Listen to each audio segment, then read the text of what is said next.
Good morning. This is Sheldon here from the Currency Advisory Desk. Well, the drop in US home sales yesterday has increased expectations that the Fed will probably go in for another round of quantitative easing.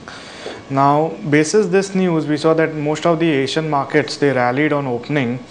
However, our market did not follow that trend, probably because there is the expiry today. The Nifty expiry is due today. Hence, we didn't follow the trend of probably rallying on opening. Also, we saw yesterday that the dollar closed at around 56.16 levels and opened this morning at around 56.02 levels. So it did open a bit weaker.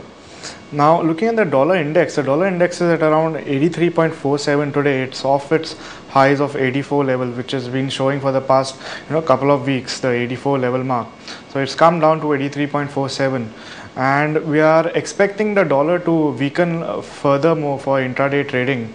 Our positional view is still intact. We are bullish on the dollar for the long term, but however for intraday we are expecting it to come down a little bit from its highs. Looking at what's going to come up in the near future, we have the RBI meet, which is scheduled for 31st of July. Now all eyes are focused on the RBI meet because we are expecting a rate cut for this particular meet. We have a lot of brokerages also advising that this meet will be very crucial, because on one hand we do not have any growth coming out of our country, and in fact there was a report that has been published which states whether should India actually be in the BRIC nations, or should the I, as in I in BRIC, should it be replaced by some other country. Possibilities of Indonesia or some other country is emerging. But however, in order to revive this particular growth, now that the presidential elections also are done, we are optimistic that probably the RBI will go ahead and reduce the interest rates by at least 25 basis points for this particular trading for this particular date on 31st, that is. So what's going to happen till that? Well, the time probably we might see a run up in the currency futures for tomorrow and on Monday. Post that we could see you could say a correction as such in the dollar. But however, if the news is strong, we'll get more flows as the trading session continues in the evening or so. So if there is a stronger news that yes, the RBI will go in for a rate cut, it will be discounted, and we'll already see the dollar depreciating further probably in the next 2 or 3 trading sessions that are there. So we are a bit bearish for the medium look for dollar. Moving towards the euro region, yesterday we saw the euro which rallied sharply, and it went up to around 1.2143 levels. A crucial point to note here is that the euro is testing on the downside 1.2050 levels, but it's not breaking the 1.20 level. The 1.20 is more like a psychological mark that's there, and every analyst predicts that if it breaks the 1.20 level, it's going to give a straight one-way fall to around 1.15 levels. But however, it just tests 1.20 and then it goes back up again, which is observant today also.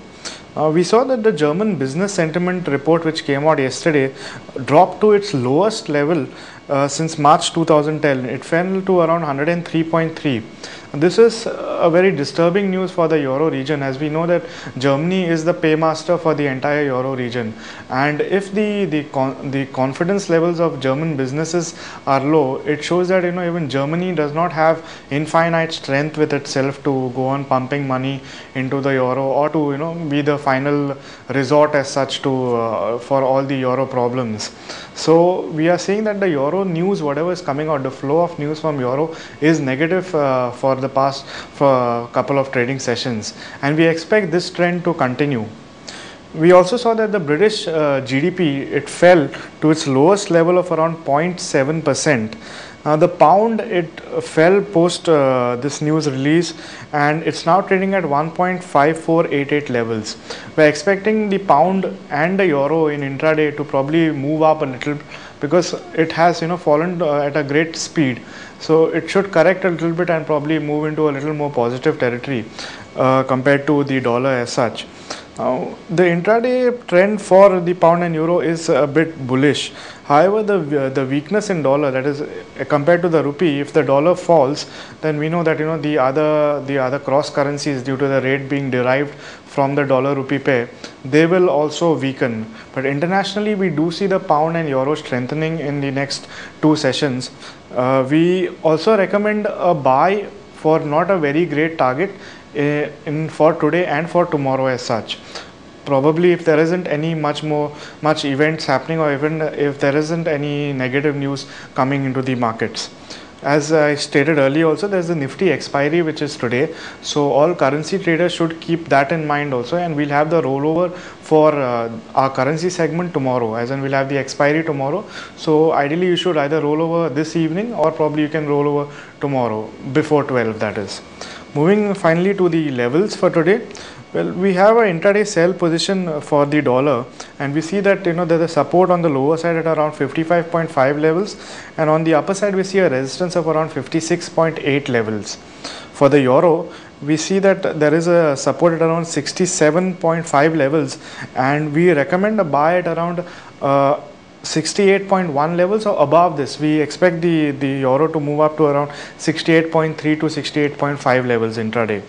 And similarly for the pound, we expect the pound to have a support at around 86.7 levels, and on the upper side we have a resistance at around 87.6 levels. And lastly for the yen, well, the yen has a strong support at around 71.3 levels, and we would predict a buy at around 72.1 or above 72.1 for probably a near-term target of 72.9 to 73 levels intraday. Well, that's it from the currency desk. Thank you.